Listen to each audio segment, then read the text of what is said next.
Welcome to the Matthew Moran podcast. Here you will find a series of in-depth conversations with the world's best nature photographers, filmmakers, conservationists, editors, writers, and publishers. You will get an insight into the lives of creative professionals and industry experts, what goes on in their minds, how they approach their work, and how they make it pay. The podcast also looks at the role that photography and filmmaking plays in helping to raise awareness about the global plight of species, and despite the depressing statistics, we look for solutions at what we can all do to contribute to conservation. All my guests give up their precious time and are incredibly generous of spirit. So this is my chance to share these conversations with you. So sit back, relax, and enjoy. Welcome back. It's 2023, and it wasn't my plan to have such a long gap since my interview with Clay at Christmas time. I've just been so burnt out, had very little energy, kind of been in hibernation the first part of the year, but it's spring here now, and I've got some energy back, and I'm really excited to share this podcast with you. It's all about Peter Mather, Canadian photographer hailing from the Yukon. And I'm not going to go into any great detail about him because you're going to hear it all from him himself. But anyway, I've been a big fan of his for a long time. He's a great guy, brilliant photographer, brilliant storyteller, and I think you'll enjoy this one. Here he is.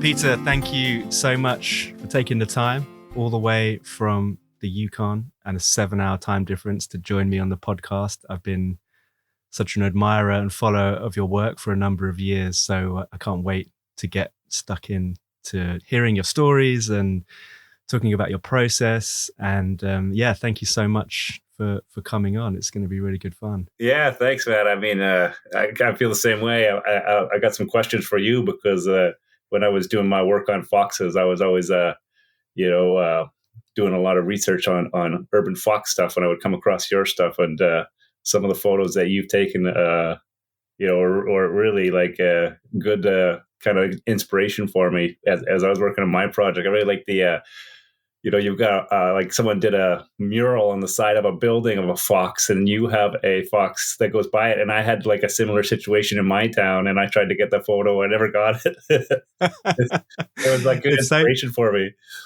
That's great. Yeah, I think exactly the same for me. And, we don't want to spend the whole podcast blowing smoke up each other's asses, but it's true. It's really true. And I think it was healthy competition, seeing the stuff that you were getting mainly out of Whitehorse, right? The urban fox stuff was so good. And actually I had that in my notes, but as you've admired one of my pictures already, I think my favorite of yours is the one of the little cub and the mum trotting away, like off into the city lights. And that moment of the cub just peering up at the mum, almost, it's just so emotional. There's a real, I know you have kids, right? There's that sort of family bond thing going on there. And the sensitivity of that, I just love it. And we'll definitely put that up in your notes. Well, and we'll link people to it. We'll link people to it for sure. It's a funny thing, as a photographer, I don't know if you get this, I'm sure you do, but sometimes you don't know which are your most impactful photos. And that was never a list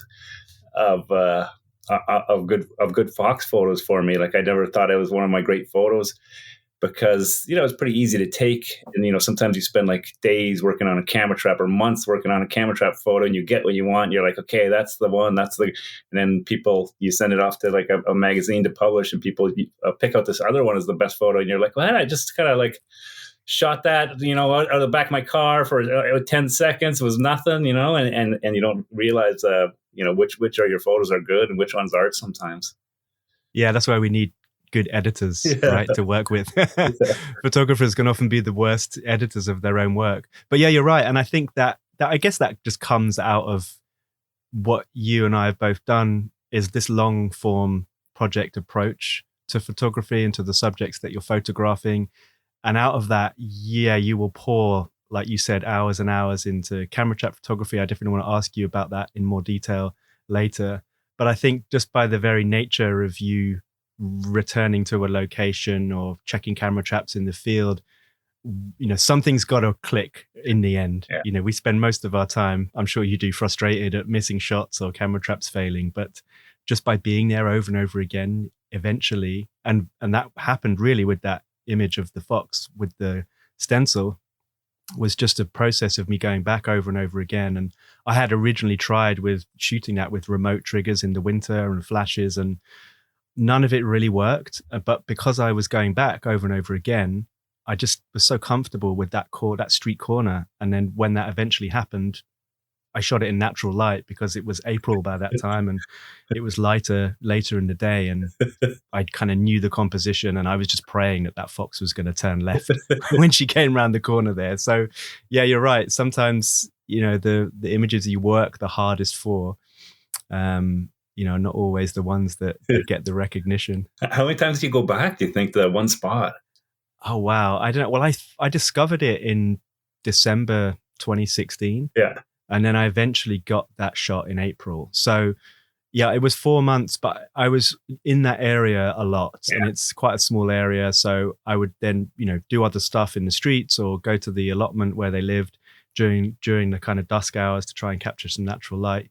So it was really, I don't know if I could add up the hours, but I spent every time I went there, I visited it and just, waited. Yeah. So, yeah, funny. In the end, it was just a grab shot because I saw her coming down the street and I ran ahead of her and then turned around and she was there. But yeah, that came because of all I'm sure, the hours that I'd put in.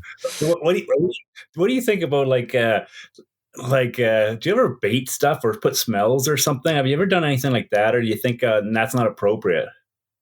Yeah, that's a great question. I mean, I did in the beginning. Yeah. I did feed these foxes, and so many people do. Yeah, and it's an issue. Foxes here, they don't really need it because they're so good at finding food. Yeah.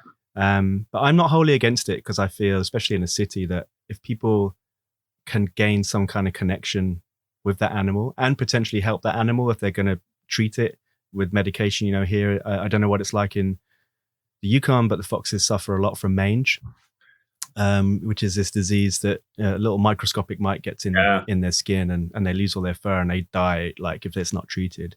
So in that sense, it's good. But if it's done responsibly, not hand feeding, for example.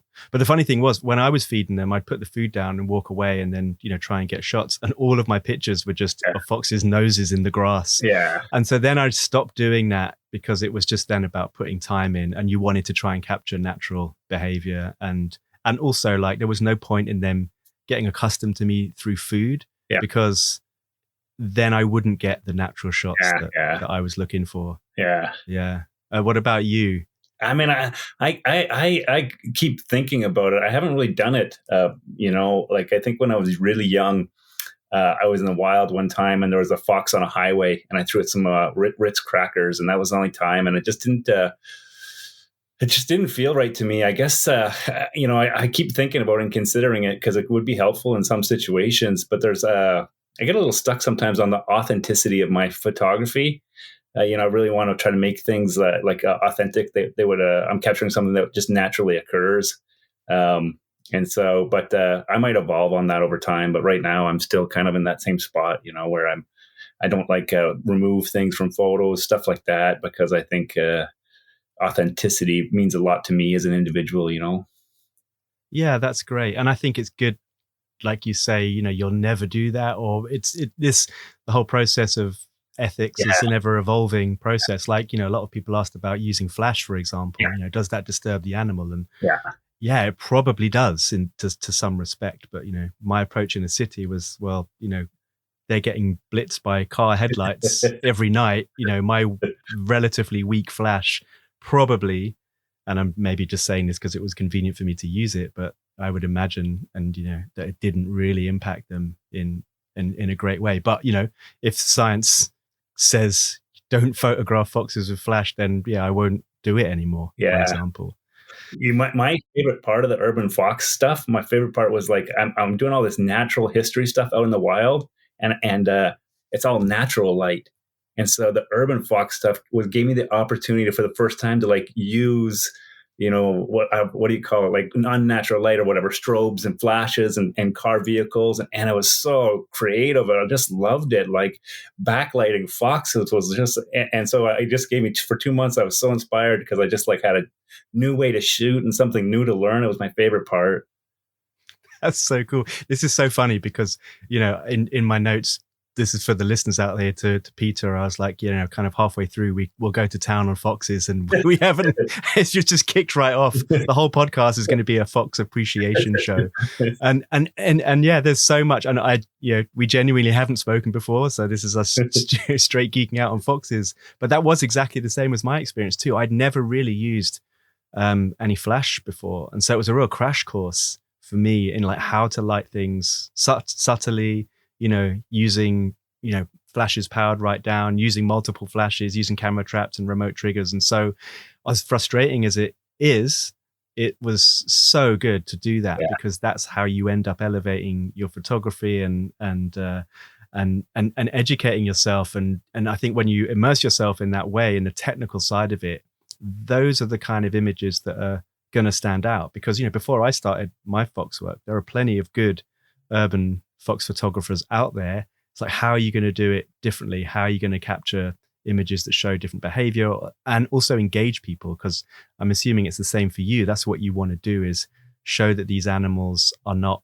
just a nuisance or a pest, that actually they're here and they're living, they're adaptable, and let's show them also a bit of compassion. And if you can do that through photography, then that's progress. Yeah, like in our place, like there's not too many threats to them except for like vehicles, people driving and hitting them, especially when they disperse in the fall, and the young ones are on the streets for the first time. But what was interesting was like people love the foxes in my community. They're really popular, and coyotes go to the fox dens and really go at the fox dens. And so people hate coyotes. Like a lot of fox lovers hate coyotes. And so it's kind of funny because, coyotes are great too. I don't want to like shit on coyotes. But it's like one of the threats that they have is like these coyotes going to the dens and getting them. And so it's really funny to, see these people. I'd be photographing the fox dens, and there'd be some people very protective of these dens, and they like don't want attention because they don't want to bring coyotes to them. And then these same people kind of hate coyotes. It's a funny species we are. But we've got we love things based on their cuteness sometimes. Yeah, it's the Disney approach, isn't it? Yeah. That photo I have that you like that's the most Disney photo I've ever seen. Yeah, exactly. Yeah. Oh my God, I know. I know, it's true. It's that, we like to compartmentalize, don't we? We've got the heroes and the villains, but yeah, as brutal as it is, those coyotes need to feed their young, and it's all part of the ecosystem and the food chain. So what was it that first got you interested in shooting foxes and the beginning of that story? Did you know it was going to be a long-term and ongoing project? No, it was an accident. I had a friend, a really interesting photographer named Malcolm Boothroyd. He's in my hometown, and he was photographing them for a while, but he's got other jobs, and he was talking about doing a long-term project, and so he was showing me his work, and this was maybe 3 or 4 years before I started my project, and so it was kind of his project, and I just kind of left it, and it never took off with him. Like sometimes you start a project and it just doesn't capture you forever. And I don't think it captured him. And then like a couple of years later was COVID, and I was stuck in Whitehorse. It was the greatest time of my life. All I did was like walk my dog. Like my dog's name's Luke Skywalker. So I would walk Luke like 4 hours a day. And I was so happy, like I was just outside walking my dog. That's all I did. And we were downtown, and I was walking Luke, and this fox started kind of barking at him. And so he's got in trouble before. He's chased a couple foxes, and he's been hit by vehicles twice. Like he's almost died. Oh my God. Yeah, because like we live in an area that's like half green space and half city. So like, we're walking in a green space. He sees a fox, he chases it, it goes across the highway, and he gets hit. And so he saw this fox, and he got really tense, and that fox was barking at him. And so I took him home, and I thought, oh, that's odd. The fox was barking, and this is like in our downtown city. And so I was like, there must be a den down there. So I went down, and like in the middle of our town, like in the downtown core, there's a fox den with 9 pups. And then it was COVID, so I wasn't doing anything. So I just like started going down every day. And before you know it, like 2 or 3 months later, I'd been working on this project for, like 100 days.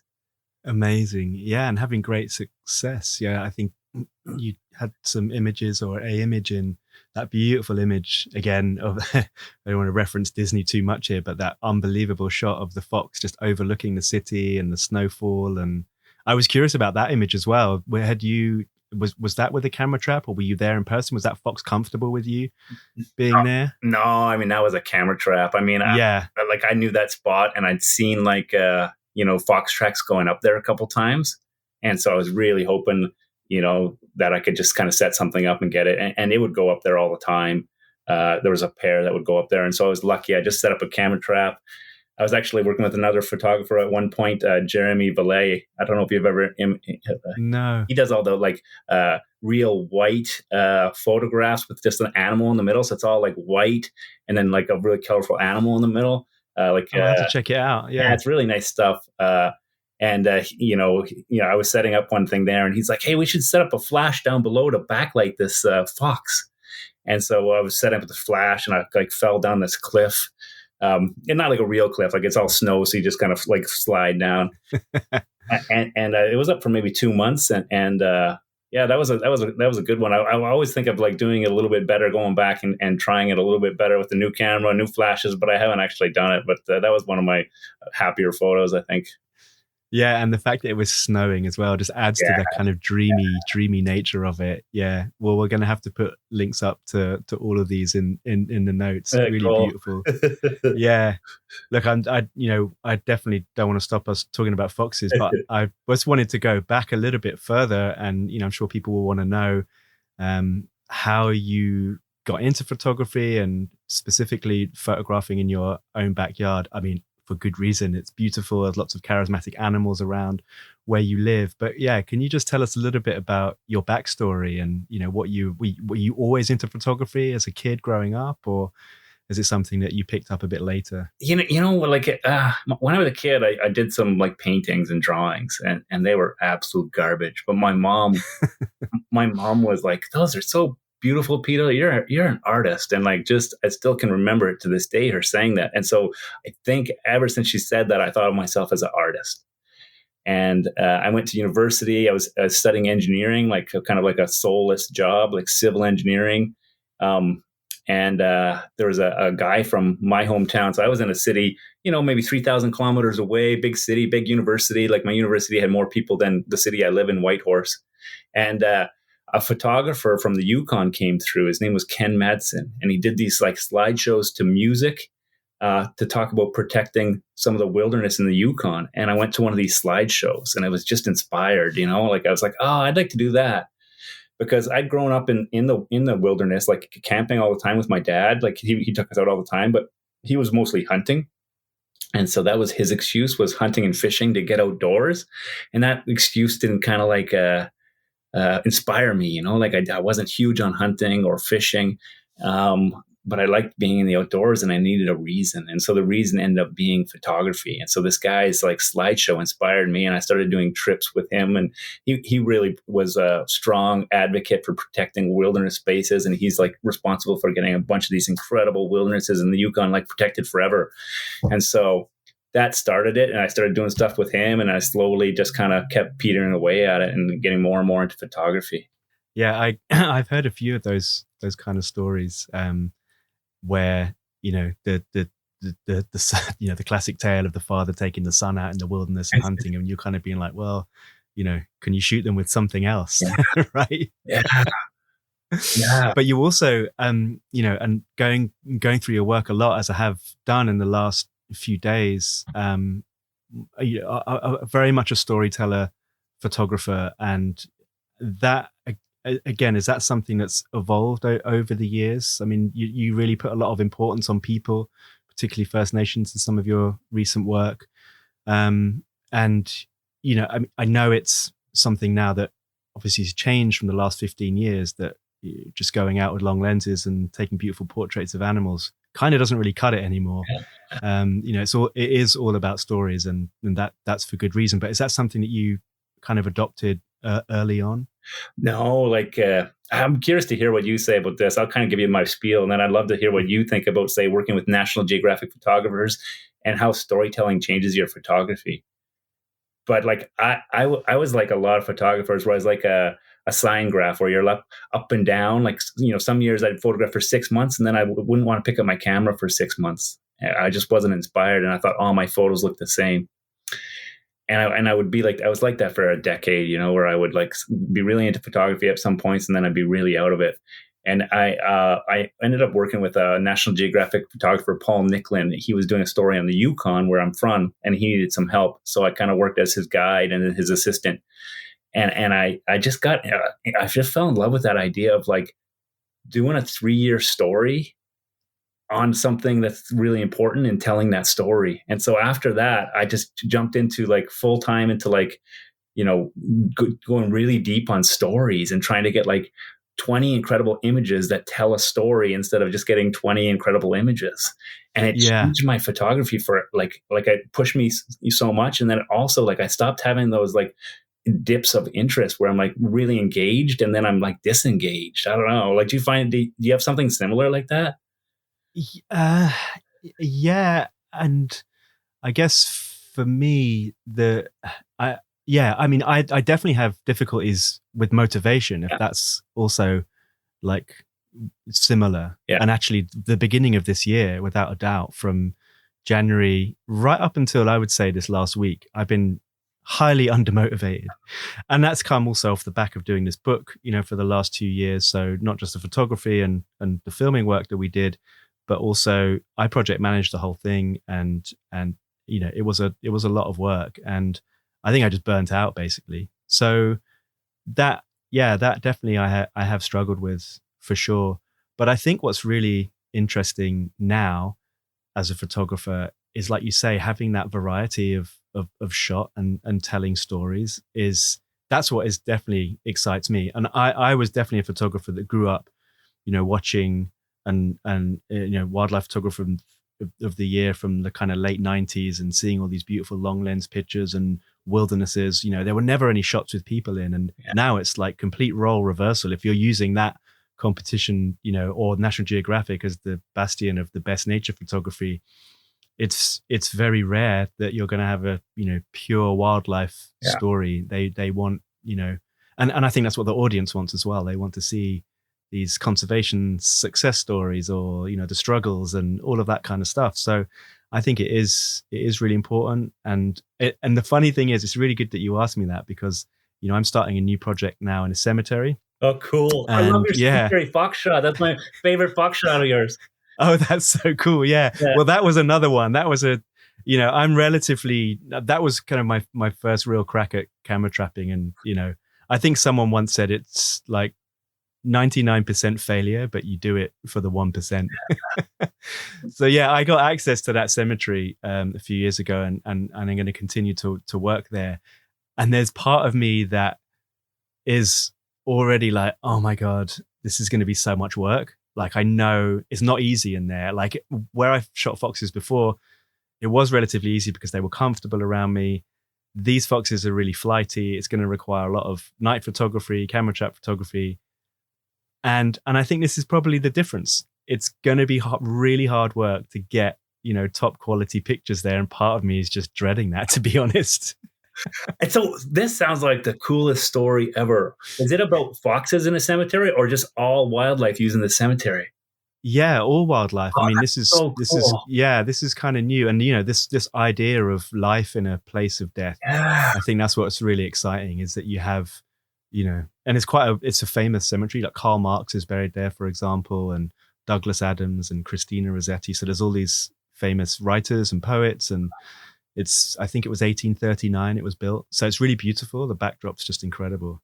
Wow. So you've got all this death there, but you've got all this life, and you've got rare spiders living there, and not just the foxes, but tawny owls and kestrels and sparrowhawks, and then all the trees, and there's a lot going on there. So it's the early days, and I'm excited, definitely. But yeah, I think kind of like what you were saying, that I think it's probably good for the audience members to hear, you know, when you look at a photographer like you on Instagram and you're like, oh my God, this guy's doing drones, he's doing camera traps, and he's engaging with people, and all the ice fishing shots you've been doing recently are just so beautiful. But actually, I think sometimes, the reality is it's hard to get motivated and put the time in, and it's a lot of work, isn't it? Oh man, it's like I'm just in a little bit of hell right now. I'll tell you in a sec, but like I gotta say, like I am so jealous of your story. When sometimes you come across somebody who's doing a cool story, oh, that's so cool. That's such a neat story because like it's a cool story and visually it's going to be incredible, man. You're really onto something there. I can't wait to see that stuff. Well, this is great. I feel like I'm being interviewed here, and actually, I think sometimes I don't want to sound, disingenuous. Of course, it's going to be great and fantastic, and I'm really lucky to have the access. But your enthusiasm is giving me good energy, so thanks. Will you share it as you go, or will you wait till you're done your story? I think I will definitely. Otherwise, I've hardly shot anything in the last year. I have no content to share. No, I'll definitely be sharing stuff. Cool. That's really cool. Yeah. So we'll see. I mean, I think that I reached a good level with that picture of the fox in the cemetery, and and that was 5 months trying to get that one picture. So it's going to be another long one. But hey, you get that and understand it. But I like it. I really like, and what I love as well about this and what I've been doing for the last 10, 15 years is stuff close to home. And it makes sense. My daughter's 5 tomorrow. I don't really want to be traveling around the world. And, it's 20 minutes drive away, this cemetery. And, I've got a key. I can go in at night and do stuff in there, which is really cool. So, and it's got to be an extra bonus because you live in a city and you'd have to worry about camera traps getting stolen. But I imagine in the cemetery, it's a lot safer. Yeah, it's pretty good. I mean, I left that. The only downside of it is it's open to the public. It's a private cemetery, so you have to pay to go in to visit. And so I can't leave stuff set up there. There probably are some corners where I could, but where I took that picture, so I would have to go in, set the camera trap up, and then come back early the next morning and take it down every single day. It was just a real pain. But I got it down. Like when I first did it, it was an hour and a half, and I think I got it down to like 25 minutes by the end. No, you're right. And anyway, you might get the odd crazy person breaking in, and they sometimes have people going in there making these crazy films of the undead and everything else. But it's largely like pretty safe in there, so that's cool. Yeah, I'm lucky. Like with my stuff, even in my city, I can leave stuff basically anywhere, and people will I get people walking in front all the time, but I never worry about something getting stolen anywhere. That's awesome. I'm lucky that way because we're like a small community, and there's not too many people around. That's so cool. But you were talking about your Fox project and getting run down, and it made me think of what I'm working on right now. I'm working on a film about photographing ice bears, and wow, and it's just taken over my life, and I haven't done photography in like a year, and it's like that book project where you're just like, it's so intense and there's so much to it, and then you don't want to go photograph because you're on your computer all the time, and I don't know, it's been really, really tough, man. That's great. So tell us a bit about the ice bears, because when I watched a couple of videos of you talking about this, and one of the things that really stood out for me. So I think what would be good is tell us about the ice bears and what's special. But that way you described when they shake and they've got all this ice over them and it sounds like a chandelier. I love that, and I'm saying that with the benefit of watching it. Maybe the audience might not have, but just Google Peter Mather and you'll find the video. But go back to the beginning and that project, and also what's so special about these bears. Yeah, it started a long time ago, just kind of by accident. But I guess a couple of my projects start by accident. But so there's these bears we get in the Yukon, these grizzly bears, and we get these really late salmon runs. So the salmon come up when it's winter time, and a bunch of these bears delay their hibernation so they can feed on these salmon. So they're in and out of these creeks in winter. And eventually their fur gets covered in ice. So they're just basically a walking layer of 100, 200 icicles. And so they're, eating salmon, they're getting out of the river, and then they have to get out of the river, and they shake all the time to get the water off them. And when they shake, it sounds like a chandelier because there's like 1,000 icicles bumping against each other. And so I've always wanted to kind of like photograph unique things, and that's like a unique thing. And but they're kind of disappearing because of lack of salmon, like climate change, like 10 years ago it was really easy to photograph them, and now it's like almost impossible. I've spent 3 years trying to photograph them, and I haven't seen one in the viewfinder in 3 years. It's all been Oh, just camera wow. trap, and I've only like the last 2 years. We have these like cameras set up to try to see where the bear is or the bears are, and the last 2 years they've just been ice bears for one day and then they hibernated, and Oh, we're man. working on a film about this, so we got me. And like the film was an accident. I needed a guy to help me with my camera traps because I have 12 camera traps out there. So I was like, okay, I want to hire someone. And I was like, oh, I'm going to look for some funding. And there's so much money in film. Before I knew it, I had like $150,000 raised to hire my assistant.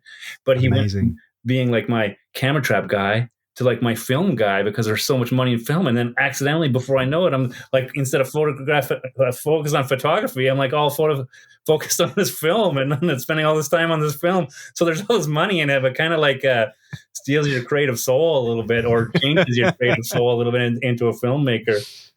Oh, man, it's brutal, isn't it? I think, yeah, when you dip your toe in the filmmaking world, as I'm also doing as well, it's just so, you think photography is hard and time consuming, and there's so many other people involved, which of course, makes sense. And then raising money. Well, that's good that you're finding it easy to raise money, I guess, on one hand, but there's so many other hurdles, and especially having a subject that is only showing up like once in 2 years. That's been the toughest part, That's amazing. Yeah. The toughest part's actually sitting on the computer for 3 months editing, but yeah, and that's right. And it's so much more data and storage and all of that kind of headache. I mean, we're complaining, right? It's a great job, our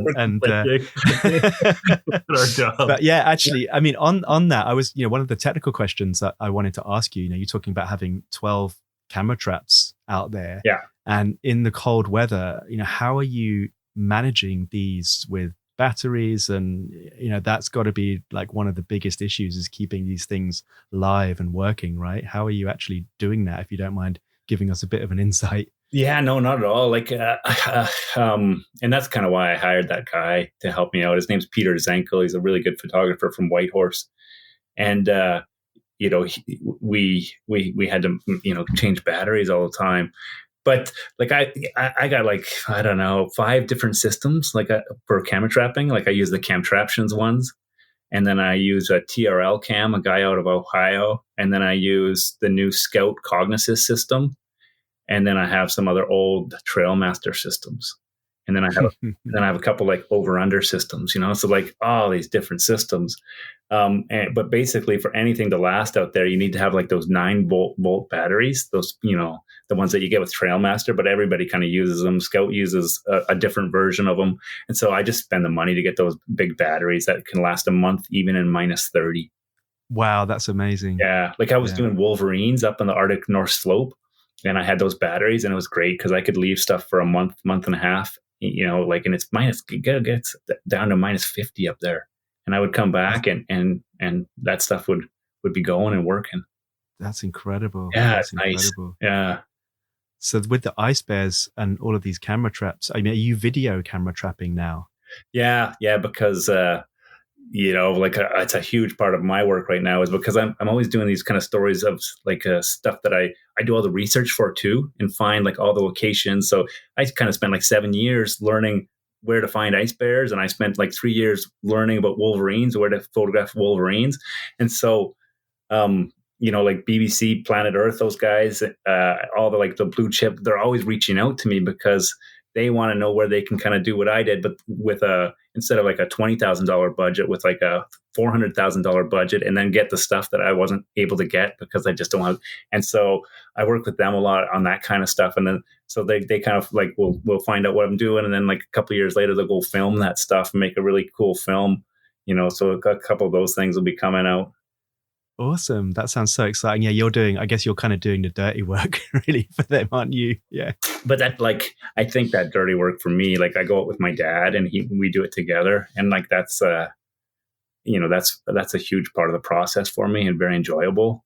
Yeah. Yeah. You don't get any Of good photos for the first couple of years, but like you're out there, like walking up and down these salmon creeks, finding bear prints and meeting a bear and learning his personality and like, you're learning how to find wolverines in the middle of like one of the world's most elusive animals. Like it's a very enjoyable process. Yeah, that's true. That's really true. And it means you're really, really earning your craft, aren't you? Like you say, you might not photograph for 2 years, but there's so much research that goes into that. And again, I think that's what separates, the kind of work that you're getting from others, because, those images are not everyday images that you're taking on a safari vehicle, Yeah. and so my goodness, yeah, incredible amount of work going into that. And we talk about this a lot on the podcast, and I'm curious, I'm sure some people listening will be curious as to like how you make all of this stuff pay. I mean, if it's anything like me, my income streams are very spread out, from lots of different resources. And how do you how do you justify spending 3 years photographing wolverines when the actual outlets for these stories also are so limited these days with magazines and online, and the rates have dropped drastically over the last 10 years. So have you got a big trust fund somewhere, Peter? I keep hearing stories of people who have that, like, these guys in the field. I don't know if it's true, but I keep hearing about some of these really famous guys who have like just a ton of money, and that's why they're able to kind of be out there, like, working the crazy. How I do it is, well, two things. One thing is I really believe in investing in yourself and your work. So like anytime I have any money, I just put it back into less. So like I think equipment can't be your number one priority. Like getting out into the field's got to be your number one priority. And so like if I have money, like I'll always try to keep like $50,000 set aside so that I can work on a big project. And like, so the Wolverine stuff, I spent, $50,000 on. Yeah. And I just like, I'll just invest in it. And I have like 10, streams of income, like 10 or 20, like from little calendars to conservation groups to government to tourism. A new one is like this kind of BBC Planet Earth, like looking to do stories and consulting with them and going on the field with them.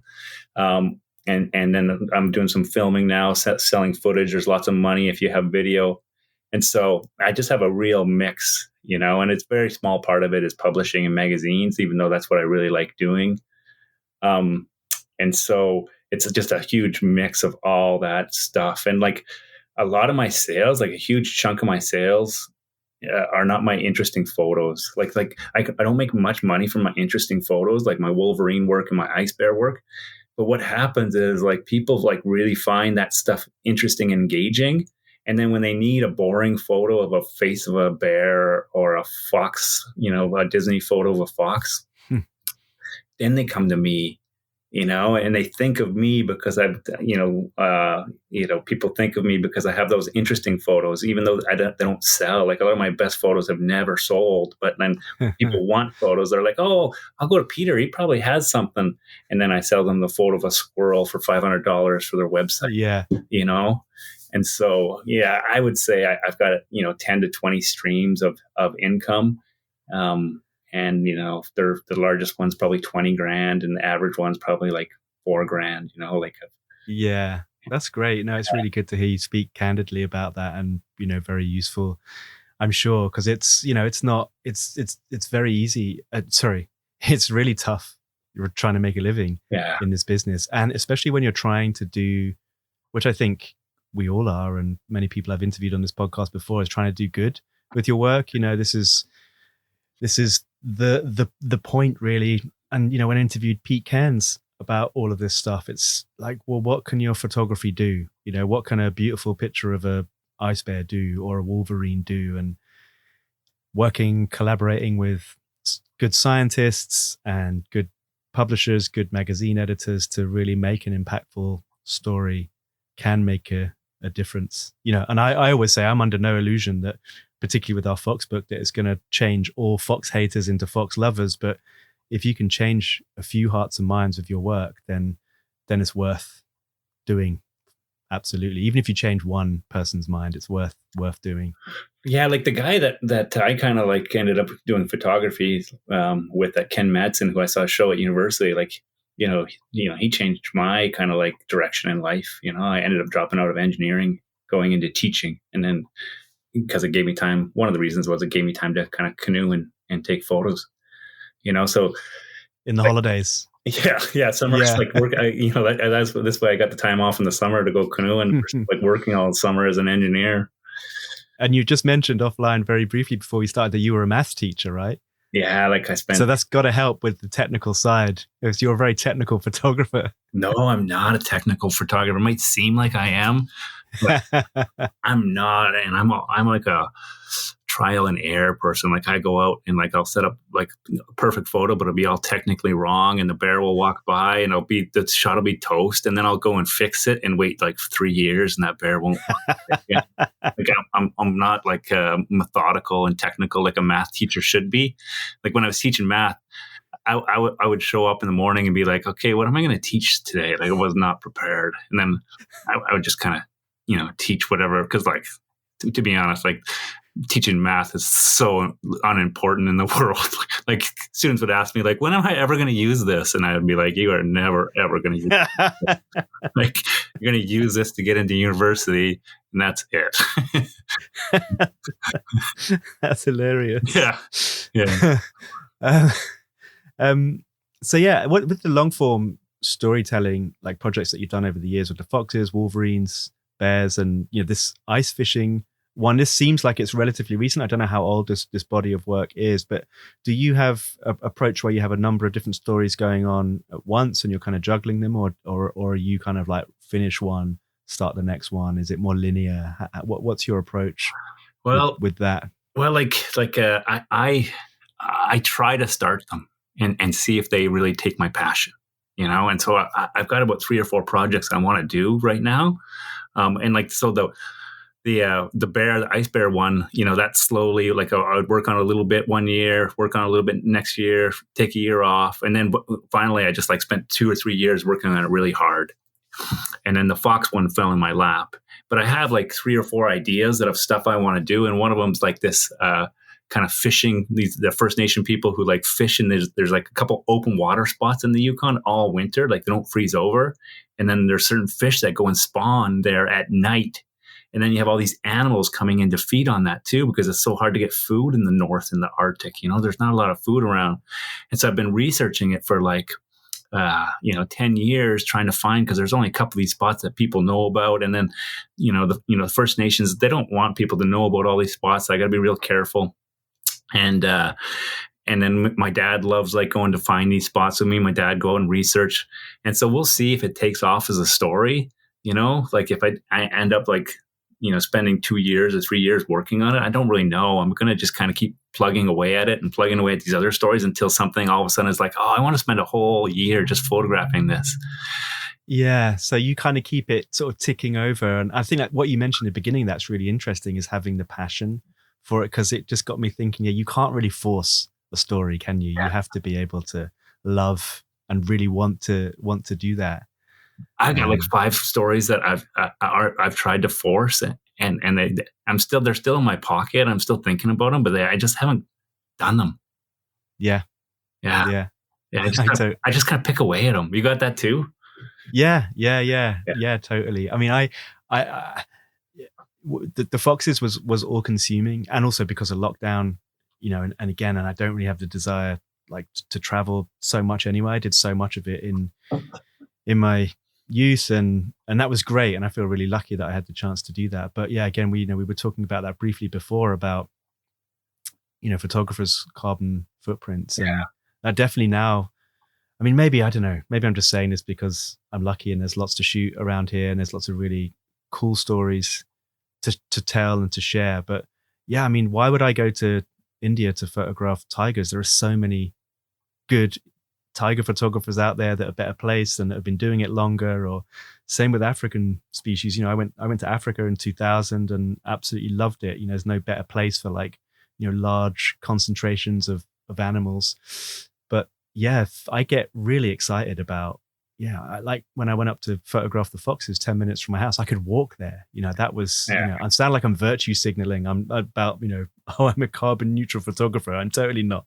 But I think those things definitely come into play. And so, yeah, I've kind of done projects concurrently. The cemetery one started towards the back end of the foxes, so it's kind of overlapped quite nicely. But no, I don't tend to, like with the long form stuff, I don't tend to have like 4 or 5 on the go. So yeah, I think this cemetery one's going to be at least another 5 years, I'm sure. I find too, like these long projects, I don't think I make my money back for 10 years. Yeah, it's true. Yeah. I mean, that's the other thing. I mean, can you imagine? Yeah, the amount of hours that you've put in. I mean, you'd be on. I mean, there's no point in even trying to work it out. You'd be on minus. You'd be on minus money. There's no hourly rate. Yeah, like no one's paying you your hourly rate to go out there and do all this, field craft and preparation and everything else. But yeah, no, that. I never really looked at it that way. 10 years. That's takes a while. People wanting to get into photography or wildlife photography, to make money, like maybe forget it. Well, like I find like I we were talking about like Pete Cairns and like your work and my work, and a lot of the people that we really admire and that you interview, we're doing all this stuff for a purpose, and like where I am in the Yukon, it's like probably half the size of Great Britain, and there's only 40,000 people. Wow. And so I'm lucky in my world because like I'm able to make a difference like locally, And so like all my stories are local, but they can have an impact because there's so few people here that you can really reach a lot of people, like I can reach half the Yukon with one of my stories. That's amazing. Oh, and have you seen that? What are the kind of the examples and the success stories that are kind of like tangible for you? It's really simple. Like we have this watershed in the northern Yukon. It's called the Peel watershed. It's about the size of Scotland, and it's this incredible wilderness area, but it also has all this mining potential. And when I first went to watch a slideshow that this guy presented when I was at university, it was on this watershed, protecting this watershed. So that was like 30 years ago.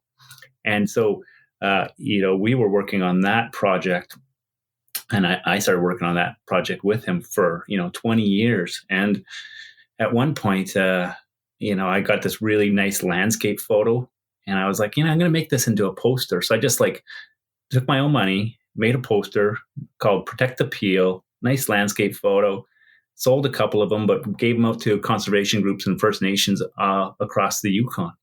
And it had my name at the bottom, so it was good promotion. I didn't lose any money. Like I made enough sales to make all that money back, but I didn't make much profit. But kind of became this iconic image that told the story of the Peel. And so whenever people think of the Peel, it's because it's this poster, because you'd see this poster everywhere. And then the First Nations, they were doing their land claims, and part of their land claims is protecting certain areas, but they have to negotiate with the government. So in the end, the First Nation and the government negotiated to protect this area, and it was mostly the work of the First Nation. But there was also like this area is like the size of Scotland, and it's mostly protected. Like it's this huge wilderness, and the First Nations were definitely the people who led in this protection. But there was also like 1,000 people like me over 3 decades who worked on it too. There's like so many people who were pulling on the rope, and that image was my contribution that had an effect on the like public. And when people thought of the Peel watershed, they thought of that one image. And so that was really like something that meant a lot. It was nice to do, and feels good that I helped be part of that process as a big team. Yeah, that's such a great story, and I like hearing that kind of thing, because I think sometimes, I don't know, sometimes. And you mentioned this earlier about like working locally and having an impact locally, because I think if you do think globally, it's just depressing, like biodiversity crisis, climate crisis. And yeah, how are you with your camera, like making a difference today? Well, very little, but those little stories that give us hope, of changing people's hearts and minds locally is what it's all about. And that, that's the kind of thing that I think we as photographers can do. And again, we're not heroes just going out there and like trying to do our best to take, and especially now, because everybody's a photographer, everybody has become editors when you're scrolling through Yeah. Instagram or TikTok or whatever it is. People, those images that jump out, those are the ones, if you can catch someone's attention, then you've done your job. So yeah, I like that idea of that you'd mentioned, just being a team, being part of a team that's trying to protect an area or trying to protect a species. That, for me anyway, is rewarding and feels, that's what gives me that good feeling about my work anyway. Yeah, like I feel confident that like with all the work you guys are doing on foxes, combined with the work that 10,000 other people are doing on foxes in like urban areas, like it's going to change the public's perception over 10 or 20 years in your lifetime. Where I think it's going to entirely change the perception of foxes in urban areas in London, like and that's pretty. That's a cool thing to be a big part of, because you guys are the visual part of that people think of, like they get educated from other people, but the first thing that comes to mind is kind of the beauty part of it. Yeah, that's true. And yeah, that's definitely a hard sell. I think if you think about an animal like a fox that's been persecuted, certainly here, its whole existence, and fox hunting is alive and well. Although there's particularly in this last year, there's been a lot of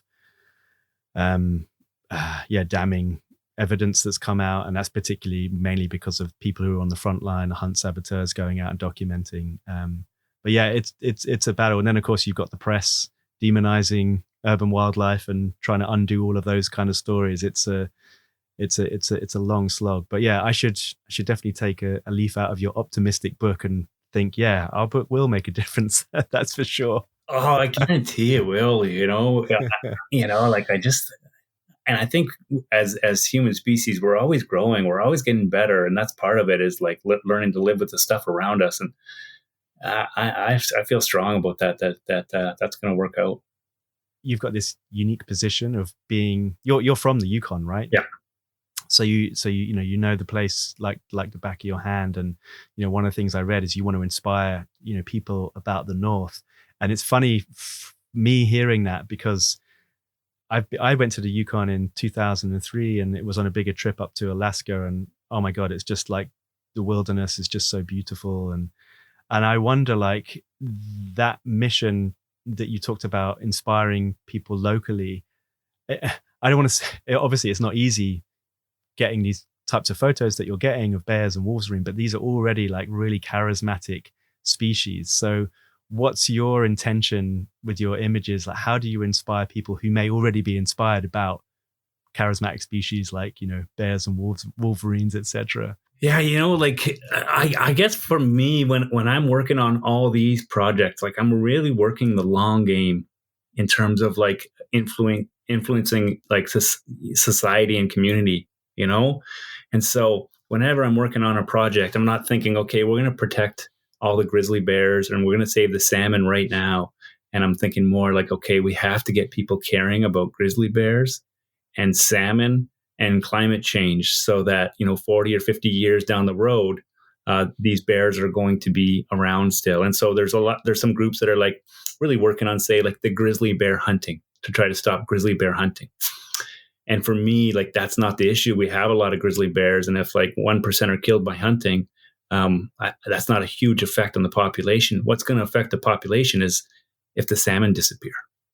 And sure. And climate change stuff. And so like I'm trying to kind of tie those animals into the bigger picture stuff. And so that, like 30 or 40 years from now, the kids that kind of grow up and see all these cool stories, they really value that stuff. And so when they have to make decisions as government leaders and voters in 30 years, they're not simply thinking about the economy, but we're also thinking about all this other stuff, because they've been inspired when they were young, the way I was inspired when I was young. So I'm always just trying to like kind of, share really neat things that inspire people, like ice bears that are kind of cool, that grab people's attention, or wolverines that people don't see, and we have, I spent about 10 years working on this caribou herd we have in the North called the porcupine caribou herd, because when I was a kid, I was just blown away by, the fact that we have this herd of 200,000 caribou in the Yukon, and how many people know about it. And just, I always had these images of them like streaming across rivers, and I don't know, it just always inspired me. So I'm just trying to,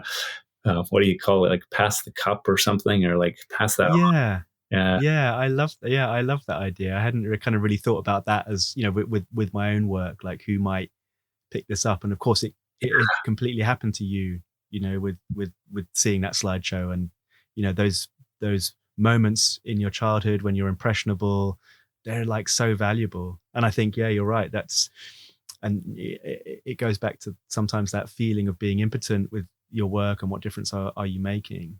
But there could be someone out there that looks at that, is so inspired, like you said, who could be, even if it's in a small governmental role, but might have some power in making decisions about protected areas, or it could be right up to a government leader. And you hope that that's what you can achieve with your work. So yeah, that's really awesome. Do you have a like a favorite subject or a favorite body of work that you're most proud of? Well, like I guess it's the big projects I've worked on. So it would be the ice bears, the urban fox, and then the caribou herd, the porcupine caribou herd, and kind of Yeah. the First Nation, the Gwich'in people.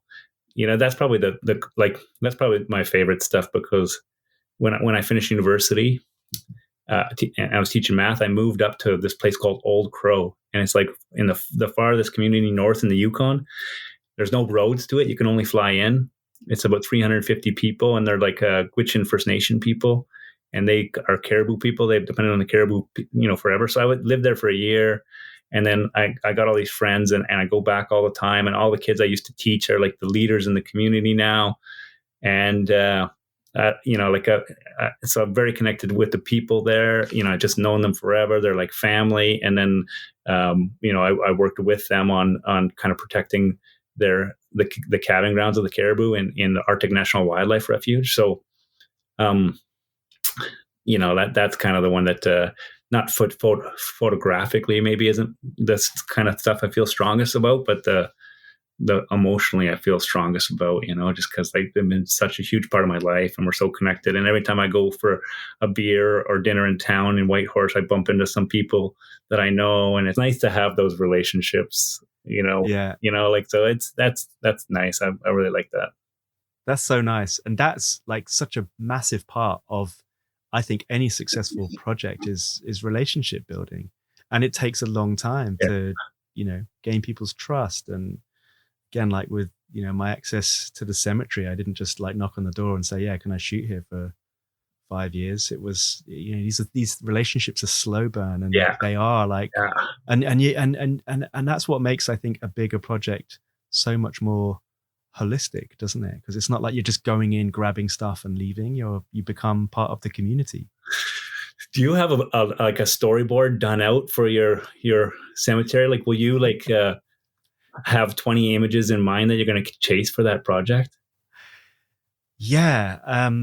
I have some stuff. I have like a shot list written down. Yeah. Nothing more than that. But yeah, I've got so many like images in my head. For example, there are bats living there. I mean, can you imagine, bats flying over gravestones? All of that kind of stuff would be super cool. But one of the more exciting and most challenging, and I don't know how I'm going to do this yet, but there's a rare spider that lives in the catacombs, like lives basically in these graves that are above ground. Yeah. In total darkness, and that's their natural history. They live in total darkness. And they were only discovered there like 10 years ago. You think, how the hell did they get here? This is a cave dwelling spider. So we're talking about foxes being adaptable. This spider has adapted itself to living in these ancient tombs. So photographing that, ethically, creatively, that's going to be a huge challenge. So yeah, I'm excited. I'm excited by that, and definitely since this conversation and looking at the smile on your face, I feel like, wow, I've got to do such a good job now of this stuff now, because you're envious of the location. So yeah, there's that, and making a film in there is something I'd really like to do. I really enjoy that process, and I think you can do both as a stills photographer and a videographer, but you have to just be, you have to wear two different hats, but you have to just be really, really focused on that. So I did some filming for the BBC at the very end of our Fox book, like literally the last shoot, and it went really well. And it was shown over Christmas. It was shown a year later after we shot. But what was really interesting about that is some of the first shoots that we did. One of the producers, we would send them test shots, and then they'd take them to the production house. And their feedback in the first couple of weeks was like, "Yeah, we can tell, that you're a stills photographer," and I liked it. And my filmmaking skills rose exponentially over that 3-month project. But it was just really good to learn in that way of like, I was framing up, hitting record. And then like animal walks through frame, hit stop, then reframe, hit record. I was like almost like taking pictures with the video. And they were like, no, you've got to be much more fluid, like transition from one to the next, just leave it rolling. And, and so those kind of things like the skills that I've picked up, and the storytelling capabilities, of course, of film, so different to stills. But what did you shoot on? Were you using like a red, or did you use your own camera? Yeah, I used Panasonic Lumix, which I think you're an ambassador, right? That's awesome. Yeah. So I shot with 2 S1s only, and it was amazing that the footage that we sent one of the guys at the production house. I was using an Atomos screen as well attached to it. Yeah, but the picture quality coming out of that camera, and especially at low light. So everything we shot was just under the ambient light, the street lights, 10,000 ISO, 12,000 ISO. And the picture quality was so smooth coming out of that camera. I don't even know if Lumix know how good it is because the guys at the production houses were saying, wow, this is amazing. I can't believe we hadn't seen this camera more, at the BBC. So yeah, I just shot it, the whole thing with that. It was so easy because most of it I shot with a gimbal, just underslung down by my ankle, and was just walking with the foxes. It was a really super low tech, set up, and I was really, really maneuverable. Yeah, that's crazy that you can do that and show up on a BBC film with like like a mirrorless camera. Yeah, it's just it's mind blowing, isn't it? Yeah. I mean, I don't know what it's like with Disney or National Geographic, but they actually output that at 1080. Yeah.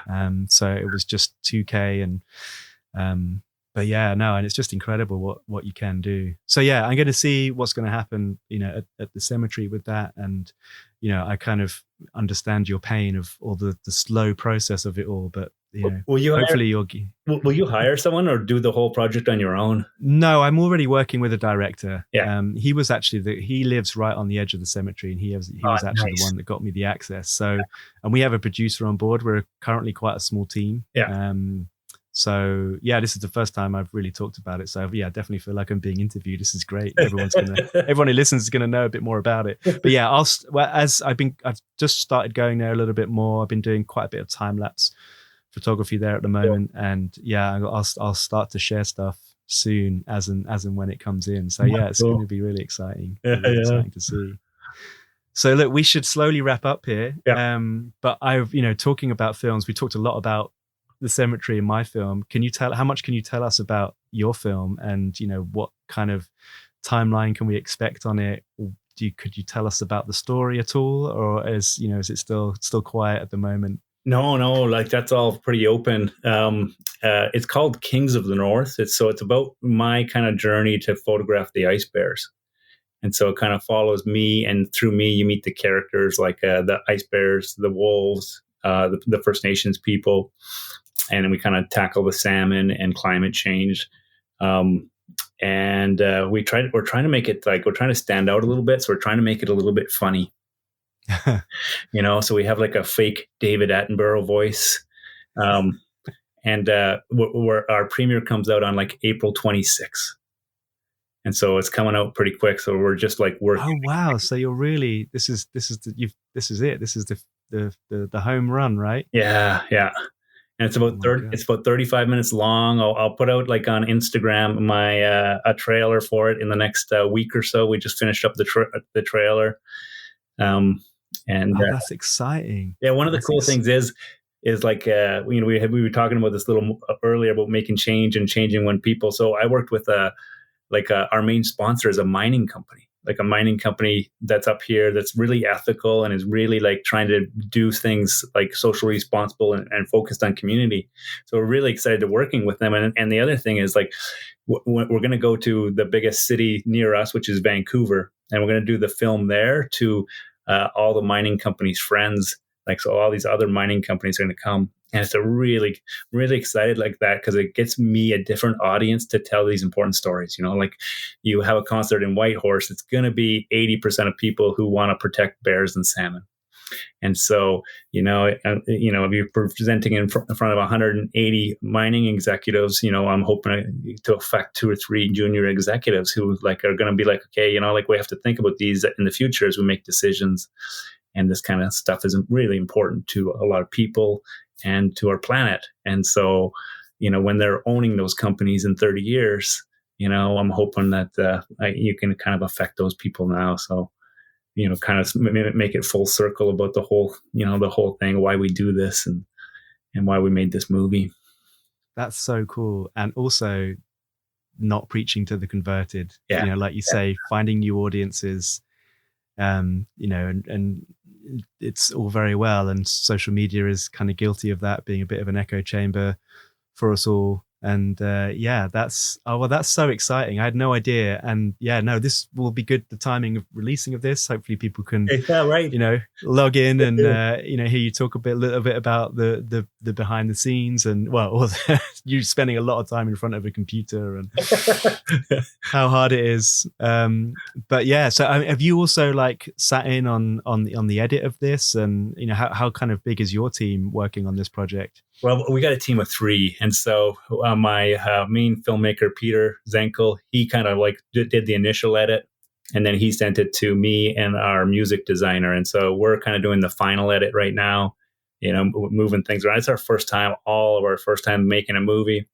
And so, we're kind of working on that right now, and we're kind of trying to make the humor of it. We're trying to decide like how humorous we want to make it, if we're going to lose some of the emotion, so we have our Yukon British guy who's going to like pretend he's David Attenborough, talking to David Attenborough voice, but he'll be like, I'm David Attenborough. Like instead of being I'm David Attenborough, the Yukon equivalent of David Attenborough. And then like in the middle of the movie, he's going to be like, are you sure you want to go in this direction as the narrator when he's doing the narration? Seems a little dumb.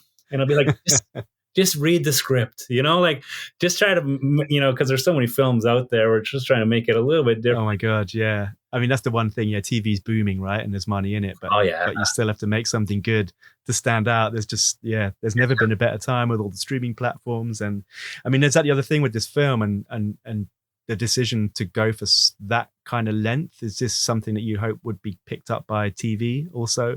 No, we just tried to this is our first time, and we started out as a really small film, and he was mostly going to be my camera trap guy, and then things just grew and grew and grew. Sure. And so we kind of grew as it went, and we're just kind of like, we took the best film we can make and however long it ends up being. And so it just ends up being like 30, 35 minutes. And so, if we do another film, which I'm not sure I'll ever do again, we'll plan it out a little better. But that's great as well. And also you have to just get these things out there, don't you? And you can't be too precious about it, and see what the audience response is. And hey, hopefully it will be big. And I can't wait to see it. Yeah.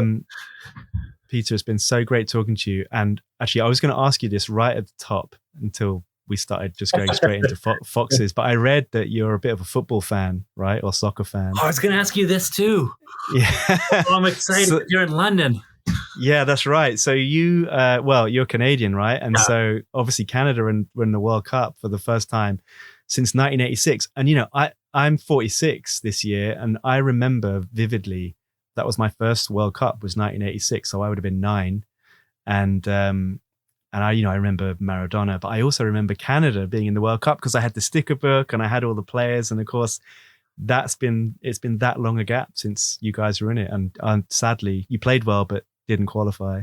So how was it for you as a Canadian watching your team in the World Cup? Oh man, it was so like our whole country went crazy. I have a bunch of soccer stories.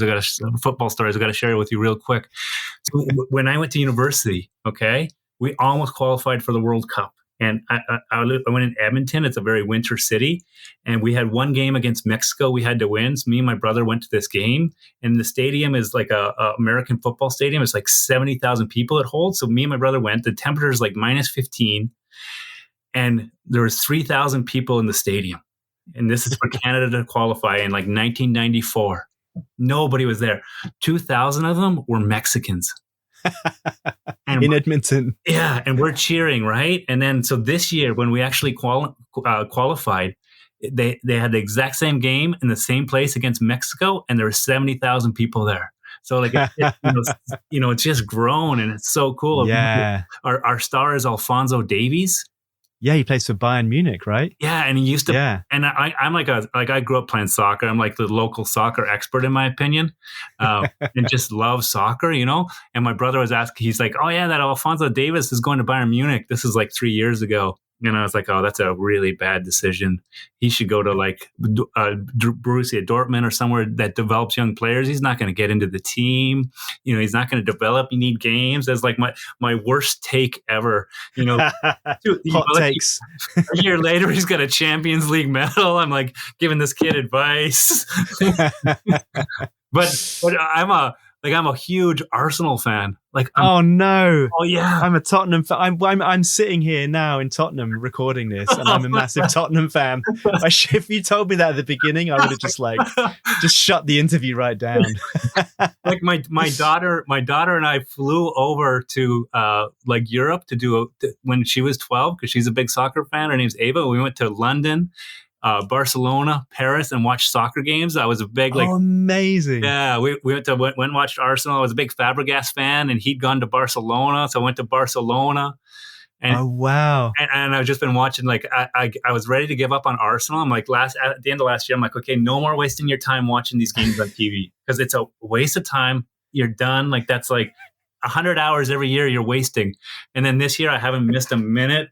And it's just been incredible. Like that, it's been unbelievable. I mean, as painful as it is for me to watch and say this, it has. I mean, it's out of nowhere as well. Incredible. Yeah, this season is just, and just 12 games left. So we will see. Everybody keeps expecting him to choke, and they keep delivering.